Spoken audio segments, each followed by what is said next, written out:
All right, y'all, welcome back to the show. It's Anti-War Radio. And I'm really a terrible businessman, honestly. I've tried to run a couple of businesses, and I'm no good at it. But I'm an ideological capitalist, and I understand and accept the reality of the way supply and demand works in the universe. And so one example of that, as I told you earlier in the show, is when you guys all send me, 100 emails saying, when are you going to have Lew Rockwell back on the show? Then I tell Angela, hey, get me Lew as soon as you can. And so this is as soon as she could. Hey, Lew, welcome to the show. Oh, great to be with you, but great to be back with you, I should say. Yes, indeed. Welcome back to the show, I guess is what I should have said. There's all kinds of things to talk about, important stuff in the news. I guess, first of all, I ought to give you a decent introduction. Lew is the president of the Ludwig von Mises Institute, which is located at Mises.org online, where you can find, a Library of Congress worth of writings by the best libertarian scholars on every economic subject imaginable. And, of course, he also make that the Library of Anti-Congress. Yeah, exactly. Good point. And then, of course, there's LewRockwell.com, anti-state, anti-war, pro-market, and, of course, the blog, which I leave open and refresh all day long because I like it. So now, and he also wrote Speaking of Liberty and The Left, the Right, and the State. Those are two great books that I highly recommend. So, as always, Lew, really, we got to talk about central banking and war and central banking. I'm not sure which one comes first, chickens or eggs, or how exactly this works, but I'm pretty sure that these two very important subjects are related somehow. Can you help clue me in? Well, it's certainly, obviously, there have been wars as long as there have been people on the earth, I'm sorry to say.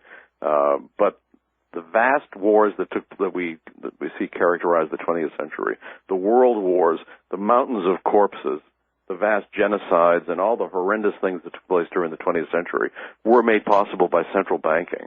Because as governments have learned throughout history, there comes a point when they always describe it, the pro-state people describe this as war fatigue. There came a point when the people said, hey, we've had it. We don't want to pay for any more of this. The taxes are too high, too many people killed, and so forth, and we don't want it. So the governments would actually be forced to pull back. What the central banking enabled governments to do was to forget about war fatigue, because they never have to worry about taxing people. They never have to worry about borrowing money. They can just print it. And so I don't think any coincidence that the horrendous evils of World War I, certainly one of the great disasters in the history of the human race, and it's part two, World War II, and all the horrible stuff that happened in the 20th century, that century of mass death like no other century, was made possible by the fact that every so-called civilized country had a central bank that could just print up the dough. So we see, just to take a more recent part of it, when, for example, if Obama wants to increase the U.S. troop levels in Afghanistan, he doesn't have to worry about an appropriation from Congress. He doesn't have to worry about taxing anybody or borrowing the money. They just print it. And that was true of Bush's wars. So the questions of the cost of wars entirely goes out the window. And this has been true ever since we've had pure fiat money, that is, money that where the money supply was entirely within the control of the central bank and could just be printed up. Because in the early days of the 20th century, you still had a partial gold standard. Franklin Roosevelt and other similar creeps got rid of the partial gold standard, and then Richard Nixon and all the rest of the criminals and the governments all over the world following Nixon got rid of the very last tiny hindrance to pure money printing back in 1971. And ever since then, we've had a world unprecedented in human history where every country was on a fiat money standard. They can print up whatever they want to do, whatever criminal acts they want to commit, wars, stimulus packages, and everything in between. And they've just been able to do it by their own discretion.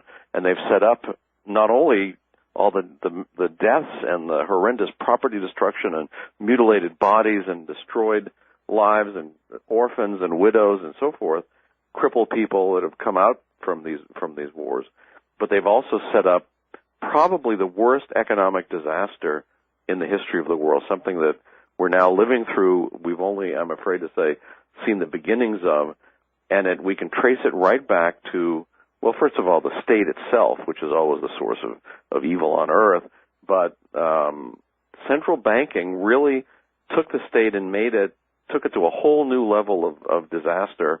And this 21st century, we've got more and more wars, and although, thank goodness, no more world wars yet, although they'd like to stir that up in the Middle East, but we have this worldwide depression that I'm afraid is going to get worse and worse.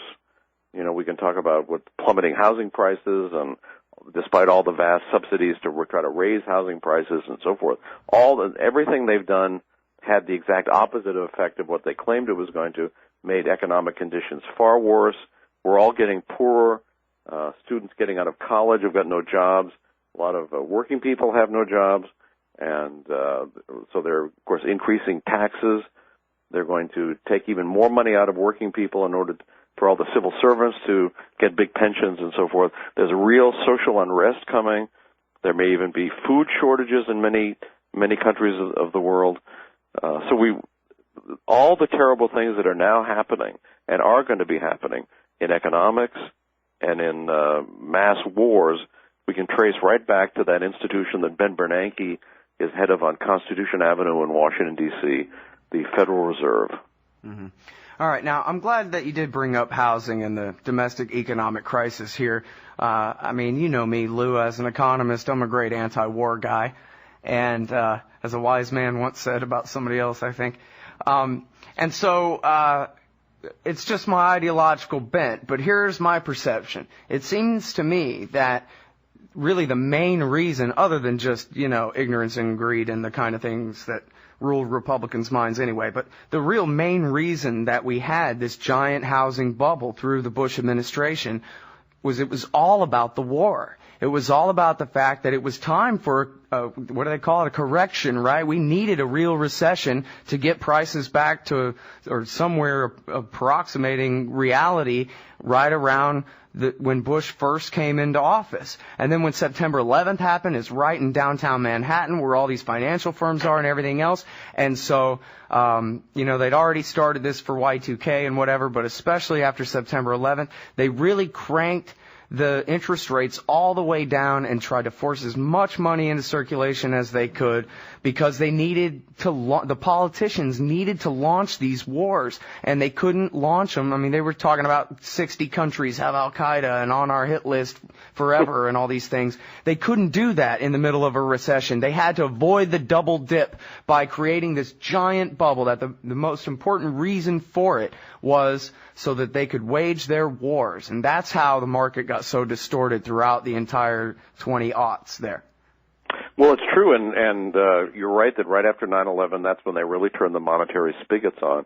And I don't want to be technical, but here's what the Federal Reserve does when they turn on the monetary spigots. Of course, they don't actually print up most of the money. It's done electronically. But when they increase the money supply, Ben Bernanke recently doubled the money supply, but it was vastly increased under Alan Greenspan. And what happens is it lowers the interest rate below the market level. And, of course, we see it now down near zero. So that has many bad effects, like it discourages savings and investment. It punishes retired people who've saved all their lives and then want to live off their savings. Many, many bad things wrong with it. But the key thing that's wrong with it is it leads business people to make investments that at those interest rates seem like a great deal. So this, whether it's in terms of building new subdivisions or commercial property in the downtowns of America, many, many other different examples of this sort of thing. But they turn out to have been fooled. And these turn out to be money sinks, not money production, not economic production, but economic disaster. All right, now hold it right there, Lou. We're going to come back after this break and talk a little bit more about Austrian business cycle theory and war. Lew Rockwell, right after this, y'all. Shop at Amazon.lrn.fm, and a portion of Amazon's profits benefit the Liberty Radio Network. Amazon.lrn.fm.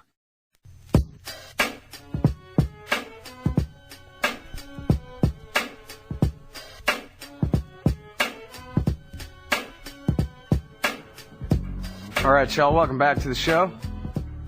It's Antiwar Radio. I'm Scott Horton, and I'm talking with Lew Rockwell. He's the president of the Ludwig von Mises Institute and runs LewRockwell.com. That's L-E-W, Rockwell.com. And I'm sure Murray Rothbard must have written about this 100 times or something, but I'm calling it the Scott Horton corollary to the Ludwig von Mises Austrian theory of the business cycle, which is that the whole thing begins when they want to mass murder a bunch of people. Then the inflation kicks in. It becomes a giant bubble of malinvestment and misappropriated funds. As Lew was explaining before the break, things that seem like a good deal to an entrepreneur turn out not to be because those interest rate signals are false. And then what happens, Lew? Well, then it turns out that when the interest rates eventually have to go back up, then there's not enough savings in the economy to actually finish all these projects, and things have to go bankrupt. So that's what we're... However, the government, in true Keynesian fashion, and of course our government is entirely in the thrall of the ideas of John Maynard Keynes, the terrible ideas of John Maynard Keynes. They think that all they have to do is just spend more, go into debt more, and they can somehow overcome economic law, but it's not actually possible. And it's a great thing that a lot of individual Americans are, for example, paying no attention to the official advice to spend, borrow every dime, spend every dime. I mean, we actually know in our own private lives this is not the path to prosperity, to borrow every dime you can and just go out and blow it on, whatever appeals to you at the moment. This is not the way you improve your own economic well-being, and it certainly is not the way society improves it either. But the government and the Federal Reserve are able to make society as a whole poorer by making all kinds of terrible, crazy things happen, like the business cycle, which is not a normal part of capitalism, but is generated by the central bank and operating through the commercial banks, because we live in probably, is there such a word as bankocracy? Anyway, certainly the banks are the most important institution in society as far as the governance through the state, and all the things the Fed is doing, all the things that, whether it's Bush or Obama, TARP bailouts and stimulus plans and all this, are all hooked in to try to keep the banks living it up as they do indeed live it up. But the banks are all inherently bankrupt because of fractional reserves, many different things wrong with banks. So we're in my guess we're coming to the end of this whole system that started full blown back when Richard Nixon so-called closed the gold window and ended any connection between the dollar and gold and just let the Fed print whatever it wanted. And it took some time before they really got going. But ever since, as you mentioned, since 9/11/01, the printing presses have been running so that the steam is coming off of them, and they're going to bring down the whole Western world now. That doesn't mean anything permanent, as long as we've got human brains and human hands, and as long as people can save and invest and work hard, we can come back from this. But because the government wants to fasten Keynesianism around our necks. And there are also too many people in the government, and certainly in the media and the academic world, who see war as an economic benefit. I mean, you still hear various boobs saying that World War II brought us out of the Great Depression, as if property destruction and mass death was an economic benefit. Now, of course, it's an economic benefit to the so-called merchants of death. I mean, the military-industrial complex, they're doing fine.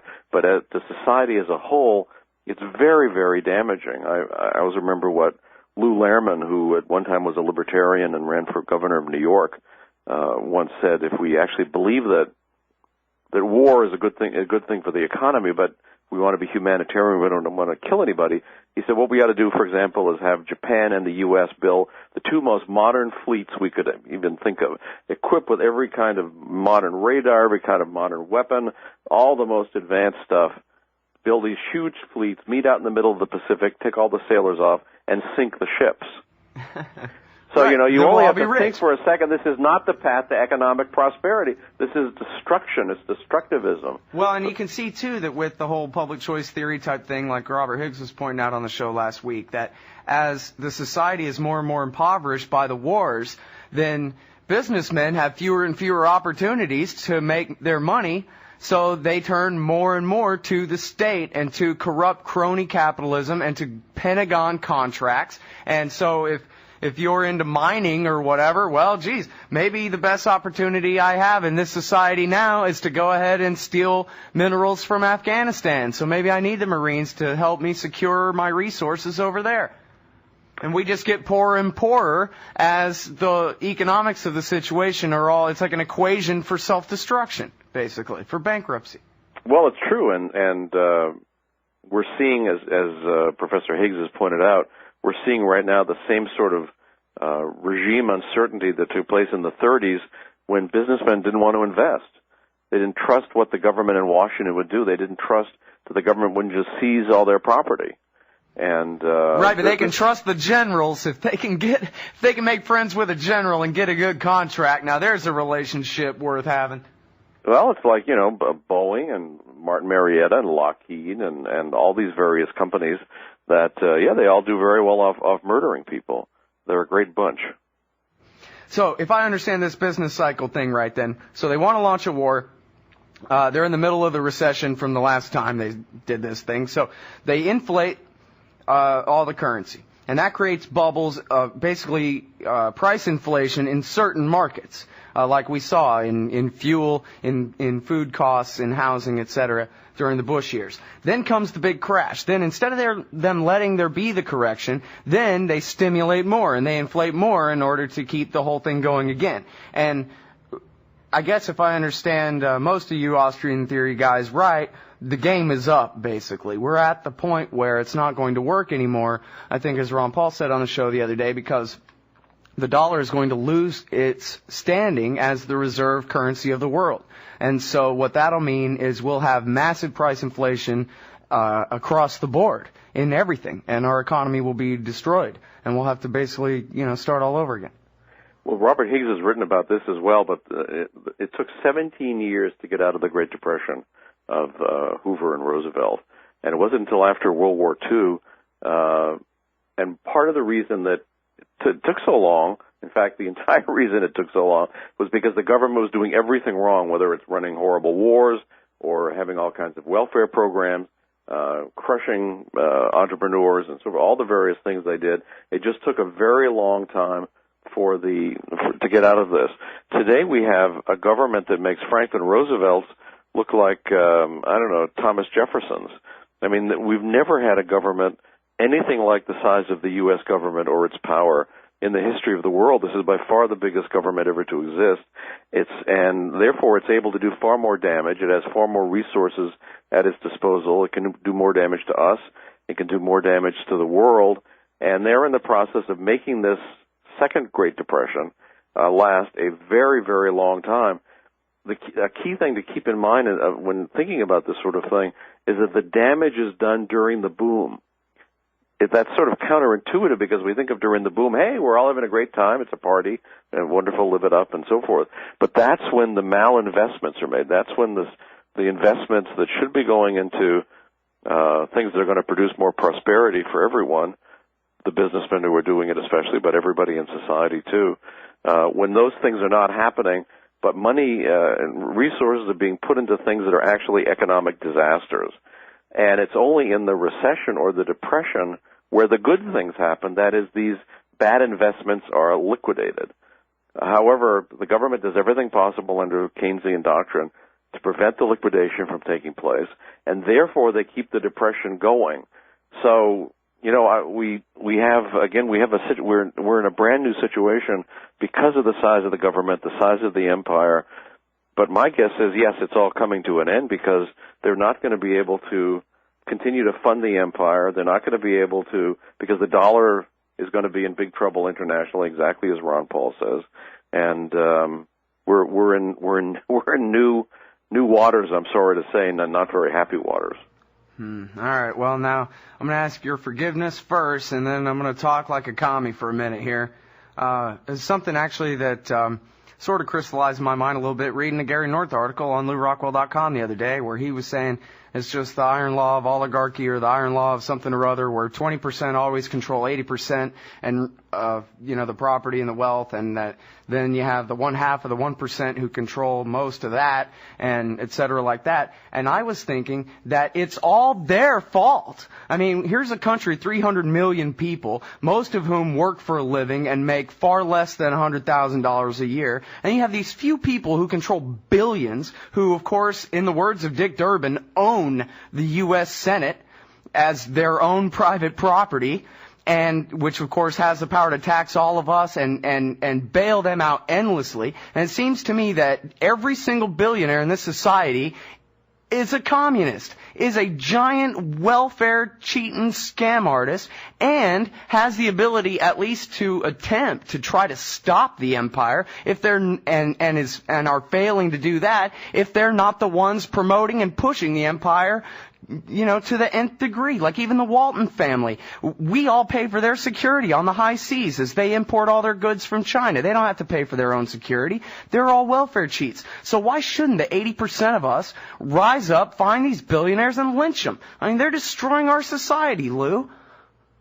Well, I don't, first of all, eat the rich. I don't think that that sort of violence is a good thing. That's the state's tool. Violence, killing, as Mises said, beating, hanging, killing. That's what the state does. We should be better than that. But I would also argue that the rich in a free society, and even in our partially free society today, most of rich people are very much a benefit to society because they make the investments and do the savings, create the jobs, start the businesses that benefit all of us. Then it's just a property rights question. If you have earned your money through serving the consumers, and I would say that take something like Walmart. Yes, they're in a statist society, so they're driving their trucks over government roads and all these other things. But still, Walmart has been a huge benefit to society, and the Walton family deserves the billions that they've earned from it. So I think that's I think it's a very different situation. Don't the Waltons owe you and me the future where they spend their billions that they use on political influence, which they do, to demand an end to the empire when it's destroying our society for all the rest of us, when we all know that the Waltons have the billions, therefore the power, and we don't. And they're basically, at the very least, they're silent as this all continues on. And it's got to be hurting them, too. They're brand USA. Well, here's something to consider. If you're in business, there is a certain amount of political spending you may want to do just as self-protection, not trying to take advantage of your competitors, not trying to tax the people, not trying to get illegitimate privileges and so forth. But just as I don't recommend this, by the way, but I can sort of understand how some business people who maybe don't have your ideological sophistication think that that's the way to proceed. But you're right. Most of the political spending is, of course, is predatory, just like the entire political system is predatory. The entire government is predatory. And so to the extent that private people participate in that, they shouldn't. On the other hand, it's a little bit, can we use the post office? I'm certainly not for anybody sending their child to a public school. I think it's a terrible thing to do to a child. But can you actually say that somebody is acting immorally in an economic sense by sending their child to a public school because it's, quote unquote, free? I mean, I think not. I mean, I always like Walter Block's distinction that if you're involved in promoting these kinds of things, if you are in any sense helping bring them about, strengthening them, defending them, and even with letters to the editor, let alone anything more than that, then you absolutely should be not getting one dime. But if you're just a regular guy and you're sort of stuck in the system, it seems to me it's tough to blame them, and I think it's much better to appeal to their better natures. And it is actually possible to overcome people's narrow, immediate economic self-interest in these terms, and by appealing to their sense of justice. And that's a great weapon that libertarians have against the system. We can appeal to people's sense of right and wrong and teach them about right and wrong.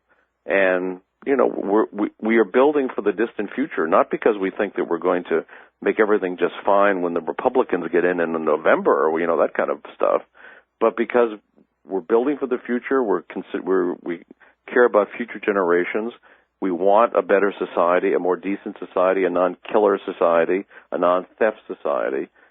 So we have the right ideas, we have the persuasive ideas, we have the right economics, we have the right sense of history, we have the right power elite analysis, what you were talking about understanding who's doing what to whom through the government. So we have the tools. I hate to use that word since that now means, bombs and torture and so forth. But we have the tools, and, I think we have to keep our eye on the future. It's not easy because we're going to be facing some very tough times, and that's why, by the way, the first and most important thing to do, take care of yourself and your family. Don't spend unnecessarily. Don't borrow. Have a little bit of gold. Maybe have some food in storage. Just really prepare for the worst. We can all hope and certainly pray that the worst doesn't come, and maybe the worst won't come, and maybe there's no chance the worst will come. But if you're prudent, if you care about yourself and your family in terms of protecting yourself, then you'll have the energy and the economic wherewithal and the mental ability and so forth to try to help others and to promote these kinds of ideas and to hope for a better future. Well, I think a lot of what you said there is a real reason why people are so attracted to the message of LewRockwell.com. And I think that's frankly because most people are under the understanding that libertarianism just kind of means the rich white man's anarchy, and where corporate America can just do whatever they want, and that even an ideologue like me or you, that really we're just the cover for evil corporatism and whatever. And I think it's so important that people hear the way you put the way you said, for example, an average guy trying to make it in the world, of course he needs government help to go to college. They're the ones who raise the prices already. That's the system he lives in. He's got to work with that. He's got to drive on a government road and use the post office and whatever. But for someone with real means to collect government welfare and to thrive off of government contracts and government inflation, et cetera, that is what must be stopped first. I think that obviously, one, you're right, and then two, because you're so right about that is the best libertarian message for people to hear, that there's no greater enemy of the parasitical rich than the libertarians. We're not against wealth legitimately earned at all. That's our whole philosophy, is everybody has the right to keep what they earn. But it's not okay for someone to spend a couple of $1 million buying a few congressmen and then stealing billions from the rest of us and, sucking us dry. And there's another point, just as if we have a Jeffersonian understanding of so-called states' rights, of competitive sovereignties, we understand that we can restrict the federal government, not because we think there's anything good happening in Sacramento or Montgomery or Boston or with the other state capitals, but that Jefferson was right that you can restrict the central government, which is the real enemy, not only of us internally, but of the people of the world, by having this divided sovereignty. So it is a very good thing just to have more and more powerful rich people.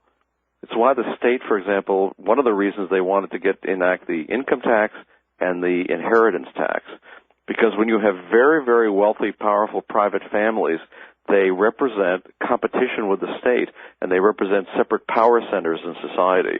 So the state wants only a power center for itself, and everybody else, as Robert Nesbitt, the great libertarian sociologist, said, wants everybody naked before the state.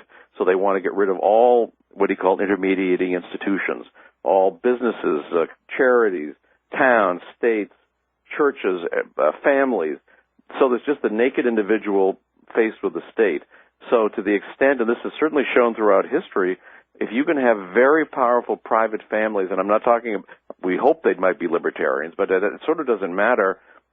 It's a good thing to have competition to the central government. It's a good thing to have these very powerful families, and the government knows it doesn't want that competition. Again, that's very, very important reasons why they enacted the income tax and the inheritance tax, not so much for the money, although, of course, they want every dime they can get, but they want to make it hard for families to establish independent power from the state. So we want more rich people. We want more well-to-do people. We want fewer poor people.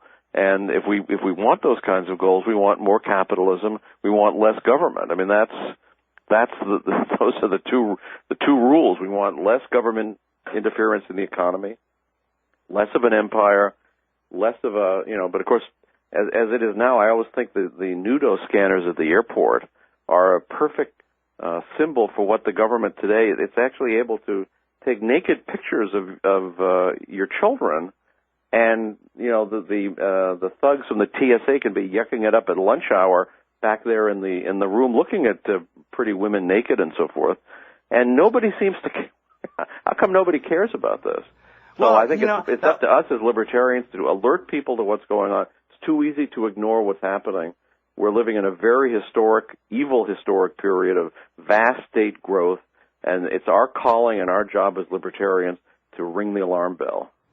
Yeah, well, so that was what I wanted to get to, and you brought it up anyway, which is the nobody caring, I guess, is not the whole point, but part of it is what's happened to our culture. And I guess, Sonny, I sound like an old man or something just because I grew up in the 1980s when the culture was completely different, where it seems to me, and maybe I'm just making this up and I'm idealizing my childhood or something, Lou, but it seems like if in 1982 they had said, we're putting cameras up everywhere. We're taking naked pictures of your daughters at the airport. We're making you line up and look at your socks because we made you take off your shoes and shut up and don't you crack a joke or we'll ruin your life. And this and look, we could go on and on. The NSA reading all our emails and tracking all our Google terms and the torture and everything else. I want, like, your wisdom about, how far low our culture has been brought by this decade of war already. How different, I know I don't mean to sound too much like a commie, but how different as a people we are after all this time already. It's not, like you just said, well, we'll sit there and tolerate this at the airport. Virtually no one even cares. Well, I think in one sense that's correct. And certainly, I can tell you it would have been even tougher for them to get away with it in the 60s than it was in the 80s. So yes, we're seeing, again, tremendous state growth. We live in a soft fascist state. It's getting harder, however. And so there's, yes, terrible, terrible things going on. Most people are ignoring it. But you know what? Most people ignore everything anyway all the time. Yeah. They're, and you can sort of understand it. I mean, they've got enough to do to raise their families, earn a living, mow the lawn, go to church, and all, deal with their mother-in-law, whatever. They've got many other things on their plates. Significant social change always comes about either for the good or for the ill by minorities. So it only takes a minority. So first of all, it should not discourage us that we're a minority. We're never going to get the quote-unquote people to go along with us. On the other hand, it is possible to sway the people by means of an activist, well-educated minority. And again, I just want to end on a Albert J. Nock note. He was once asked about, sort of how you can save the world, and he said, well, you can't save the world. He said, there's only one person that you actually have control over, and that's yourself. So you can make yourself a better person.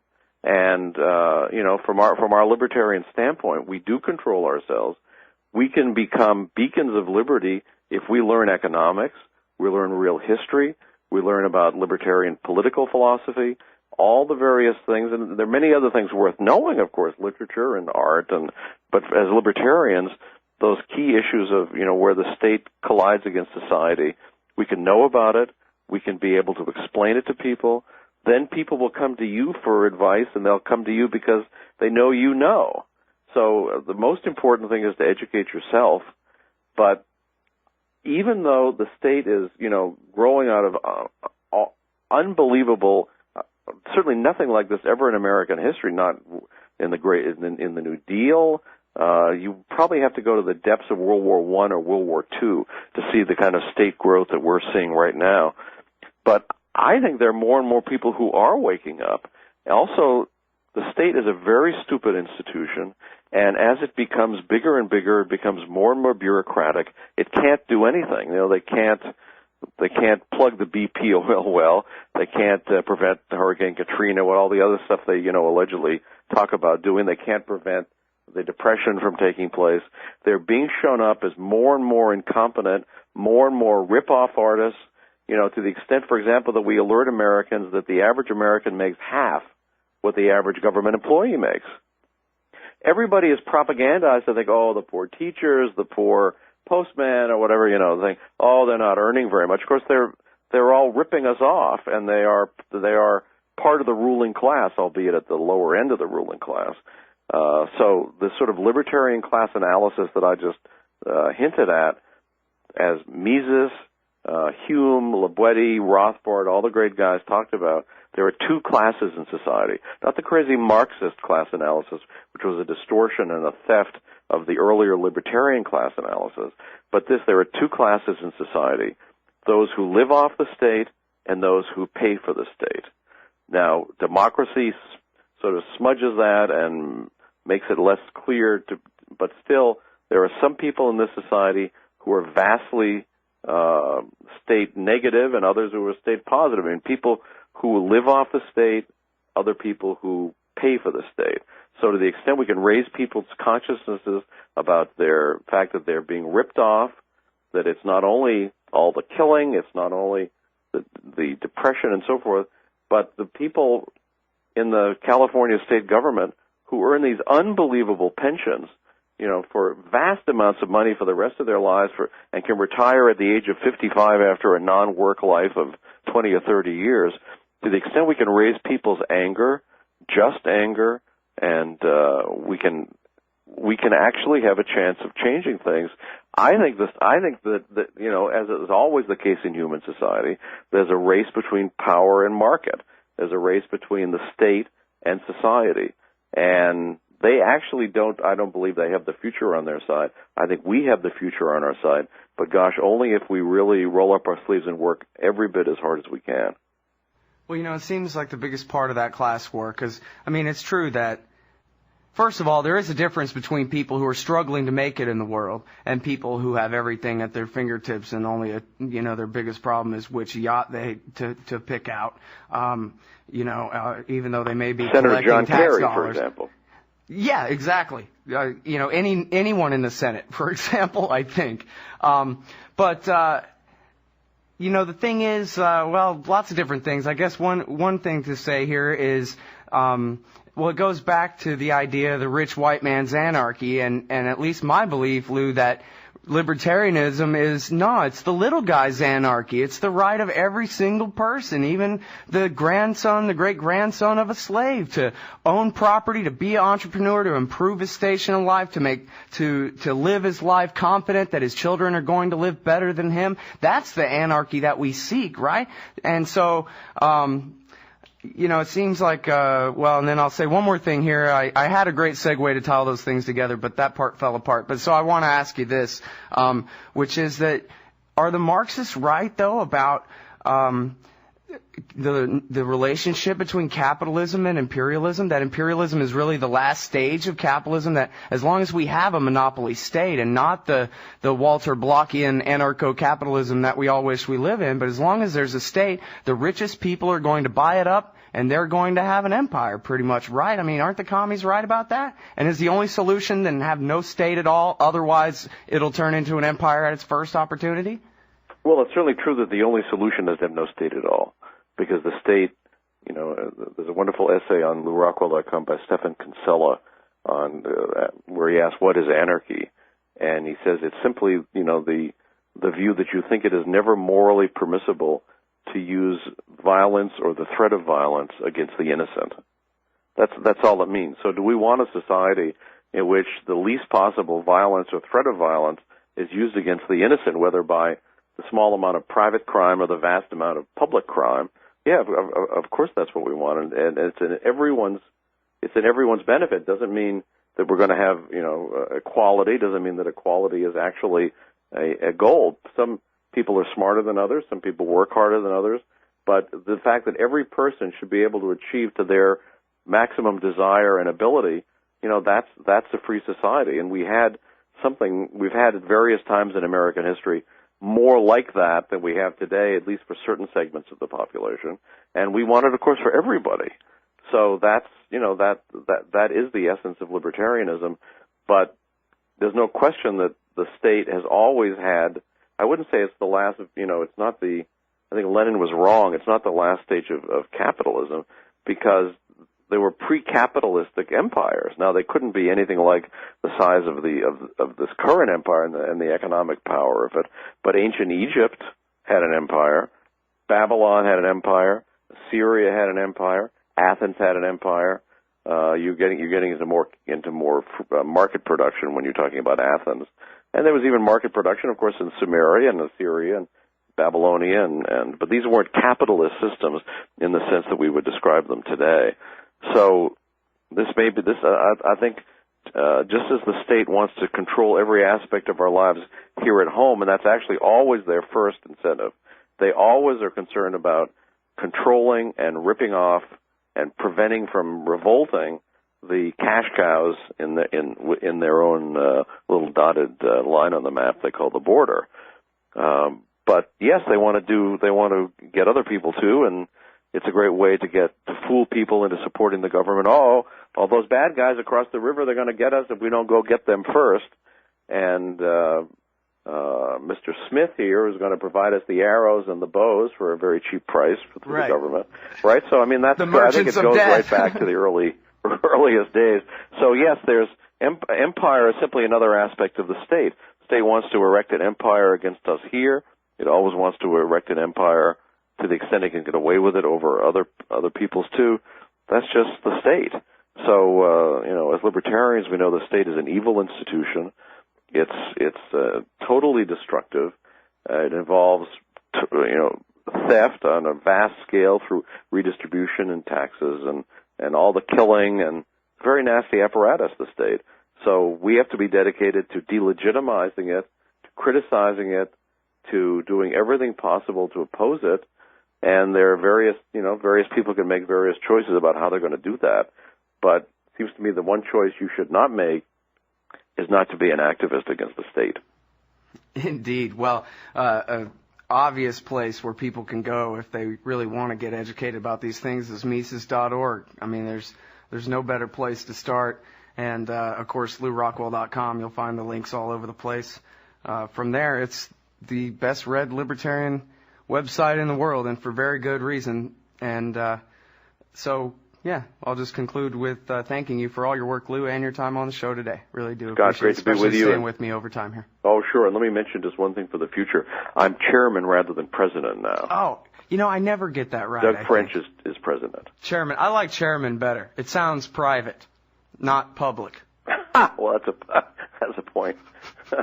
But I think actually the government stole it from the private sector. President was originally a private title. Yeah, they always do that, don't they? They did that with socialism and with liberalism and with everything else, too. All right, well, that's the way it is. They're a bunch of word thieves. Intellectual property theft. No, that's a different show. Okay, thanks, Lew. Thank you, Scott.